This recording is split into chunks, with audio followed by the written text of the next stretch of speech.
Hi, everyone. This is Patty Seyburn. I'm a professor in the English department at Cal State Long Beach. Particularly, I'm a poet and I teach poetry. And my friends at the Kleefeld Contemporary thought it would be a great idea to have some poetry mixed in with their art during these dubious times. So I have put together a reading of some of my students from my upper level undergraduate 406 class. They are quite wonderful, as I'm sure you'll see. There are 3 of them, Fox Medeiros, Lachlan Waters, and Cesar Gonzalez, and they are going to read for you a couple of poems each.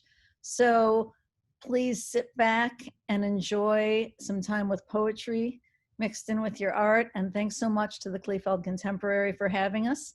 I'm now going to abdicate the microphone to Fox Medeiros. Thanks, Patty.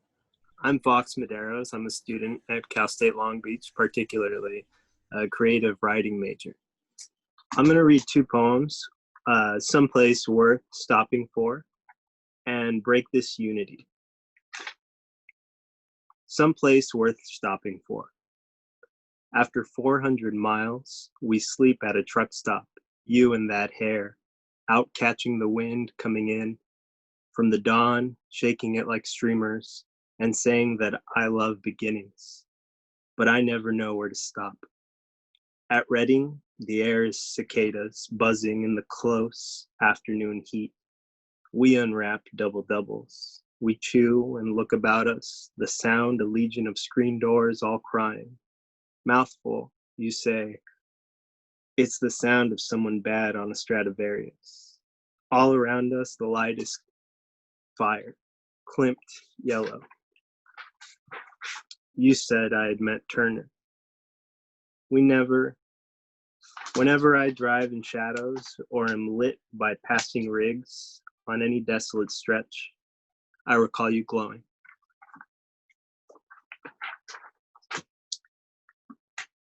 This is Break This Unity. Just to preface it, it's a golden shovel, which means I took a few words from John Keats' Ode on a Grecian Urn, and those words are at the ends of my lines. This is based on a photograph I found of my parents' wedding day. Break this unity. I go looking in spite of bad weather for inspiration in a thrift shop named Everwares. A box of photographs, warm and full of faces. One fine living smudge and you, some butterfly bride in splendor, standing still enough to draw rococo eyes to your garter, soaring over, boys leaping like smoke to be groomsmen, crashing into this backyard ceremony, enjoyed in fervent hands holding up your unsteady groom for a pocket of time and quiet chaos. Here is your unity ever broken. Here you 2 exotic golden skin lovers panting beneath that flash bulb California sun together and grasping for those hands that promised forever, instead gone, to kiss again only ever in memory for a time when you were bold, young impressions. That's the forever art museums all curate. Some Duchamp blunder, a broken thing like you hung and breathing on a clean white wall in a room like Rothko Bloom, itchy human magnitude, just a moment. We line up for incomplete passion and stand in solemn penitence with first dates that our far distance be stitched in just plain looking, hovering above the heights of your middle class ambitions that failed. For art museums, it works as long as it's broken, so long as it leaves you sore, a sting stained in yellow or Polaroid scarlet, a familiar ache, a hole where time once ate a heart whole. This should hang in a museum, high sorrowful phrases, mocking your naive bell-bottom throb and fever, a puckering wound, cloyed, caesurated time, prison to light and sound, a smothered fire dimming in my hand, burning. That's it. Thanks for listening. I'm going to turn it over to my good friend Lachlan Waters. Thank you, Fox. My name is Lachlan Waters, and I am an LA native and a creative writing major and a Long Beach senior. I'm going to be reading two works for you today, Clockwork Apes and Coal Bright. Clockwork Apes. Trigger disciples of flickering heroes, Rambo's shoulders, and his gun, spitting nationalistic notes to the tune of vaudeville songs sung with black and white stripes by men with grease in their hair and coal dust on their fingertips. Screwing and sewing until everything is lashed tight, until bits are stripped, made molten through friction by abrasion and adhesion. Claptrap clockwork apes, righteously rusted, decadently decayed, wound and spun and aimed at others. No one knows where they came from. An opalescent forest of snow and soot, a core of quiet glow. Maybe that place we refuse to acknowledge but still hangs overhead, coloring our conversations, nudging our designs, a single notch strained. They snarl and whip, hack and bare teeth, force breath through shuttered lungs, knees keening under the death weight, alive in the death knell of burnt oil and transmission fluid gone awry. Help me to realize the grinning goblins of my waist spent too much last year. Got to pull it back to where I think it's right, hoping a pattern emerges and the center holds because it has to. And this is Coal Bright. Slender in oil dark water, dripping and descending, I found those who hid from Zephaniah's lamps and his wrath, still hide from the light even now. Draped in abject absence, they hold fast to the faith that dark will save them. Cold dark like jet, like wet ash, like fear-white pupils. At the bottom of the ocean, next to a once-home island, they wait with finger-crossed lips, cradling child to chest and faded faces up, scanning sea sky. Sentineled against the covetous gaze of Zephaniah's eyes, twin pillars of light that seethe through silt, turn water mote bright emerald and dance around their coral coven, around their suffocated sin. Sin, cold dark like jet, like tar, like murderous marrow. Even now, Zephaniah looks and fails to find, still hungry. For frivolity, to forgive, to give children pieces of sugar cane fat cut from syrupy stalks passed from hard hand to soft, to run united through languid ribbons of long gay grass, those verdant ribs of spring, to drink the sun, splash laugh in the curling water, blinding blue with seafoam edges that burst in celebration, to tumble on sand, colored cream and moonlight, soft crunched, whispering of joy. So angry then, so alone now. Zephaniah, like a longshoreman who goes into the weekend city to look for his wayward neon daughter, stands in the deep each night, strides sea mountains, searching the lost black with blazing beams, aching to ring the broad bell. All is well, you are forgiven, please come home. Thank you so much for this opportunity, and I hope you enjoy. I'm gonna now turn the mic over to my good friend, Cesar Gonzalez.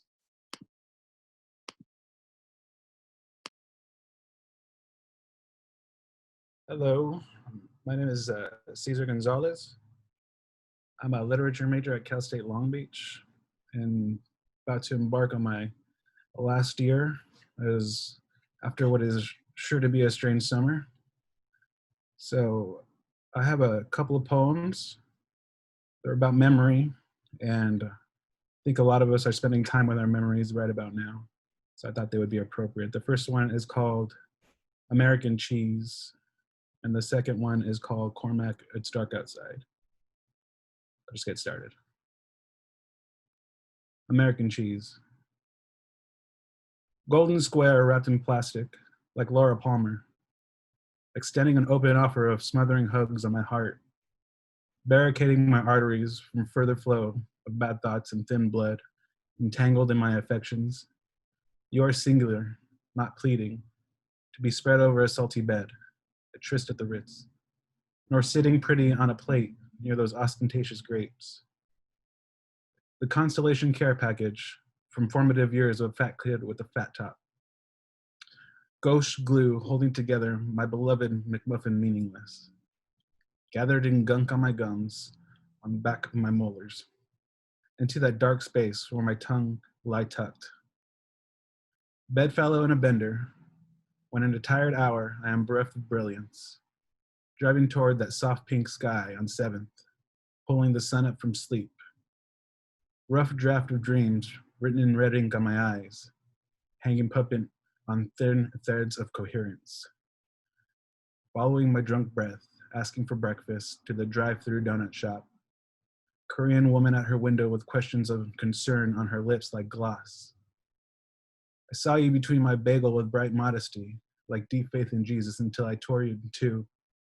You were spread thin and strung along from burnt edge to burnt edge.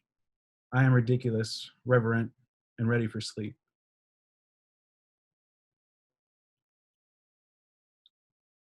The second one is called Cormac, It's Dark Outside.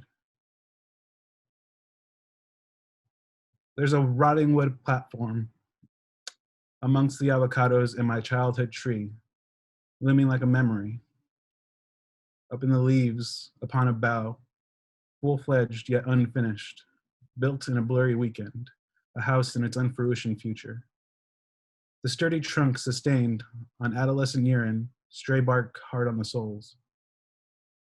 Freeze tag on the lawn miles below, clipped clean for a party, sweating still lifes in brown skin, sounding off as cicada, vibrating with carelessness, you great translucent bug. Freeze tag with time, still lifes of still life, bound by table bottom bubble gum. I've been built to be like a bulldozing ballerina lumbering along, bearded oblivious omen of no God. Languid and lustful language and otherwise, Cobaining my Rexroth rifle, chanting my McCarthy mantra out the moonroof of my skull, hands up and the fingers spread into the velvet midnight fabric of my being. You've got gravity in your guts. Your eyes, your thighs, your bed, they burn. Flicking decades off your fingers like butt-end cigarettes. Life is a memory and then it is nothing. Life is a memory and then it is nothing. Those are my two poems. Thank you for listening. I will turn it over to Patty again. Hi, everyone. Thank you to these three young, wonderful poets. It's been such a privilege to work with them. I'm going to close up with two short poems. The first one is called Mechanical Cluster. It's the title poem of my second book.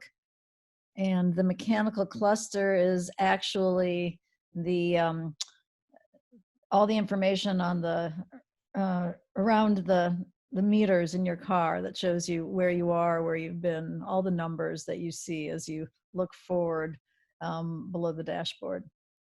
Mechanical cluster. How far I have come, how fast traveled, slow to anger, long to burn.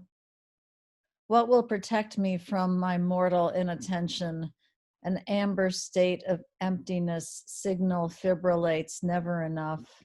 Even when fearing passenger caution and passenger pleasure in the back seat. A heartbeat ticks at my dictate, makes my course predictable. Provisions for light in isolation, provisos against will and speed. Those chimes and gauges needling all decisions horizontal. Revved discordant sage of ometered trips, notch numbered face, orderly as the sidereal belt. Not that random model of shaken die, flung at chance on astral felt. When all goes well, we don't look back. We heed the warnings, make amends. We must be more than pulse and impulse, yes? Short circuits, nerve interpreted, pain relayed, fuel driven progress we confess to mere machinery by day's disinfectant light. But in dark we wonder, what of the spark? What of the spark? And I'm going to close with a poem called Divided. It is hard to explain the light here. Earnest and aerobic light, not the complacent kind.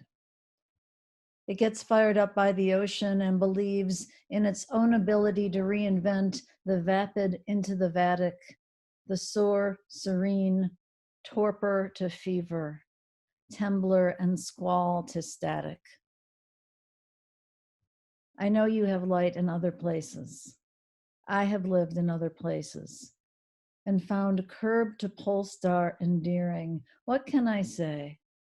Everywhere, dawn wears its mantle of emblem, queuing insomniac, paperboy, baker. Here in these fringe towns, yoked by Coast Highway and the old mission route El Camino Real, we awaken neither more beautiful nor more true. But the light brings the possible unparticle, seducing the muscles and liquids of your eye. The possible weighs little, tastes like coriander or thyme, and resembles its sister, the probable, whose features are more sharply defined, whose finest hour is dusk. Thanks to you all for listening. We hope you have a healthy and safe and vibrant summer. Thanks to my wonderful students. Take care and have a good day.